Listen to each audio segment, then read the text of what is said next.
In this video, where we work through assignment 410, number 1, we're going to continue to talk about implied harmony, or harmony that is suggested by the notes of the melody. And again, we have a single line melody. In other words, the notes go from left to right in a linear fashion. We don't actually see any harmony. We don't see vertically notes that are stacked up or aggregates of vertical occurrences of notes. We only see this melody, but yet we can sort of look at the notes of the melody and see that harmonies are suggested. Again, in this chapter, we're only working with the tonic and the dominant chords, so why don't we make an inventory. First we'll guess the key, and then we'll make an inventory of the tonic and the dominant notes, and that'll help us spot those notes in the melody. Our key signature of 2 flats suggests it could either be B flat major or it could be G minor. It's hard to support a minor key signature without a leading tone. In the key of G minor, we would need an F sharp. There are no F sharps. We're going to go with B flat major for our key. And in the key of B flat major, the tonic chord is built on the first scale degree. Right? So there's B flat D F. That's the tonic chord, B flat D and F, root 3rd and 5th. And then the dominant is built on the 5th scale degree. And there it is F, A, and C. So that's our dominant harmony.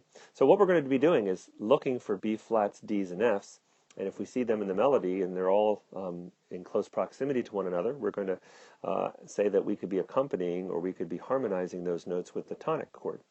And then we're going to be looking for the notes F, A, and C, and if we see those notes in close proximity to one another, we're going to assume that we could harmonize those notes with the dominant harmony. So, as we start out, we have a D, and then an F, and then an F, and then a D, then a B flat, and then a D, and then an F, and then a B flat. And I want to point out that all of these notes fit in the tonic harmony. So we could say that at least up to that B flat, we have a tonic chord. If I was strumming on a guitar, I would be strumming a B flat chord all the while to harmonize that melody. Now, for a brief break, we get A, which only fits into the dominant harmony. But then as we continue on, there's a B flat. So here's the A, dominant harmony, then B flat. Then we have a C, then an A, then an F, then an F, then an A. And all of those notes, just like the A here, all of those notes seem like they could be part of the dominant harmony as well. And then at the very end, we have a B flat. And most melodies end on the tonic, and since tonic is the only chord that supports B flat, at least that we've talked about, tonic or dominant, that's going to be a tonic. Now I want to go back to this B flat here. We could call that a tonic, and there's nothing wrong with doing that, but sometimes composers and arrangers will allow themselves to include non-chord tones as part of a prevailing harmony. So even though the harmony throughout here to here could all be thought of as dominant, right? So we can get rid of that tonic. We could say that really this is just one long dominant that sustains or prolongs itself up until the return of tonic here.